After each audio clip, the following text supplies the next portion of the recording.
Hello students, तो next देखते हैं transportation of food in plants. तो जनरली जो transportation of soluble products of the photosynthesis is called translocation. जो food transport होता है उसको हम बोलते हैं ट्रांसलोकेशन, और translocation occurs in the plants of vascular tissue which is known as a phloem. Phloem के अंदर जो है वो ये सब जो सॉल्युबल प्रोडक्ट्स है फोटोसिंथेसिस का वो ट्रांसपोर्ट किया जाता है, उसका हम प्रोसेस देखते हैं।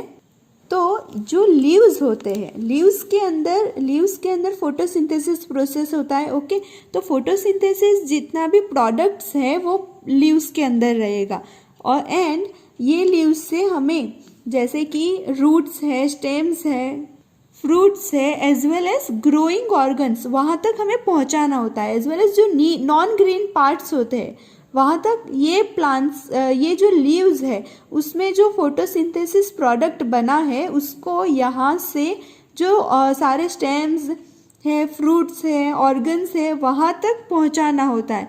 Okay, as well as non green parts तक। लेकिन यहाँ से यहाँ ट्रांसपोर्ट कैसे होता है वो हमें देखना है। फॉर एग्जांपल मैंने यहाँ पे आपको समझाने के लिए ये दिया है कि ये जो प्लांट्स, ये जो लीव्स है उसने जो खाना बनाया है फोटोसिंथेसिस के थ्रू, तो ये जो जितने भी प्रोडक्ट्स है उसको ये नॉन ग्रीन पार्ट्स है तो यहाँ तक कैसे पहुँचाना है वो मैं आपको समझाती हूँ। तो हम ये जो फोटोसिंथेसिस प्रोडक्ट है उसको हम सुक्रोज बोलेंगे। ओके, जो उसका नाम जो हम यूज़ करने वाले हैं वो है सुक्रोज, या तो फिर शुगर या कार्बोहाइड्रेट्स भी बोल सकते हैं उसको। तो ये जो सुक्रोज है उसको ट्रांसपोर्ट कैसे करते हैं प्लांट्स के अंदर वो समझते हैं। तो जब भी प्लांट के अंदर ट्रांसलोकेशन होता है, ये जो ट्रांसलोकेशन, तब क्या होगा, फोटोसिंथेसिस प्रोडक्ट तो ट्रांसपोर्ट होगा ही, as well as amino acids and other substance है वो भी ट्रांसपोर्ट होंगे, नॉट ओनली फोटोसिंथेसिस प्रोडक्ट। तो कैसे ट्रांसपोर्ट होता है, तो जब ये लीव्स है फोटोसिंथेसिस हो चुका है उसके बाद प्लांट्स अपनी एनर्जी खुद यूज़ करके यहाँ पे जो फोटोसिंथेसिस से सुक्रोज बना है वो फ्लोएम के अंदर ट्रांसपोर्ट करता है। ओके, यहाँ पे जो सुक्रोज बना है उसको अपनी प्लांट खुद एनर्जी यूज़ करता है एंड फ्लोएम के अंदर ट्रांसपोर्ट करता है। तो फ्लोएम का वर्क क्या है, फ्लोएम का वर्क है ये जो फोटोसिंथेसिस का जितना भी ट्रांसलोकेशन होता है उसको एक पार्ट से दूसरे पार्ट्स में ले जाने का काम इसका रहेगा। फ्लोएम क्या करेगा, वो जो पाथ है वो कंसिडर करता है। जाइलम के अंदर वाटर ट्रांसपोर्ट होता है, ये मैंने एक फिगर बनाया आप लोग को समझाने के लिए।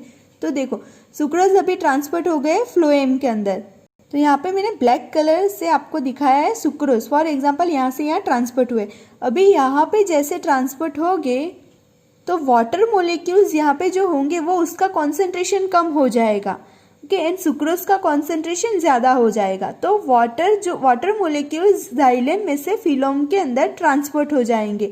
ओके, तो जैसे ही वाटर मोलिक्यूल्स जाइलम में से फ्लोएम के अंदर ट्रांसपोर्ट होंगे तो यहाँ पे प्रेशर बढ़ेगा, और प्रेशर फ्लो आउट होने की वजह से अभी यहाँ पे सुक्रोज का भी कॉन्सेंट्रेशन बढ़ गया एंड वाटर का कॉन्सेंट्रेशन भी बढ़ गया। दोनों का कॉन्सेंट्रेशन बढ़ने की वजह से और प्रेशर फ्लो आउट होने की वजह से ये सुक्रोज जो है वो इधर ट्रांसपोर्ट हो जाएगा। मतलब कि हाई टू लो, यहाँ पे लो कॉन्सेंट्रेशन है, यहाँ पे हाई कॉन्सेंट्रेशन है, तो ये सारे सुक्रोज जो है वो इधर ट्रांसपोर्ट हो जाएंगे, यहाँ पे ट्रांसपोर्ट हो जाएगा। अभी यहाँ पे नॉन ग्रीन पार्ट जो है उसको ये चाहिए, तो यहाँ पे कुछ नहीं है, यहाँ पे कोई सुक्रोज नहीं है, कोई फोटोसिंथेसिस प्रोडक्ट नहीं है, तो यहाँ पे लो कॉन्सेंट्रेशन है, यहाँ पे सारा सुक्रोज यहाँ पे आ गया है, तो यहाँ पे हाई कॉन्सेंट्रेशन एंड यहाँ पे लो कॉन्सेंट्रेशन, तो हाई से लो कॉन्सेंट्रेशन, तो यहाँ पे जो सुक्रोज है वो लो कॉन्सेंट्रेशन की ओर मूव कर जाएंगे। तो इसी तरह से जो photosynthesis product as well as जो बाई प्रोडक्ट है वो ट्रांसपोर्ट होती है लीव्स में से बाकी सारे के अंदर, जैसे कि स्टेम्स की बात किया, फ्रूट्स है, ये सारे के अंदर, सीड्स के अंदर किस तरह से ये ट्रांसपोर्ट होता है। तो सब में एक ही यही प्रोसेस लगता है, एक ही ट्रांसलोकेशन का एक ही है। फिर से एक बार देख लेते हैं, जो फोटोसिंथेसिस प्रोडक्ट बनता है वो लीव्स में होता है। तो लीव्स क्या करते हैं, यहाँ पे जो सुक्रोज बना है उसको अपना एटीपी अपने अंदर जो एनर्जी स्टोर हुई होती है वो एनर्जी को यूज़ करके सारे सुक्रोज को यहाँ पे ट्रांसपोर्ट करेगी, फ्लोएम के अंदर ट्रांसपोर्ट करेगी।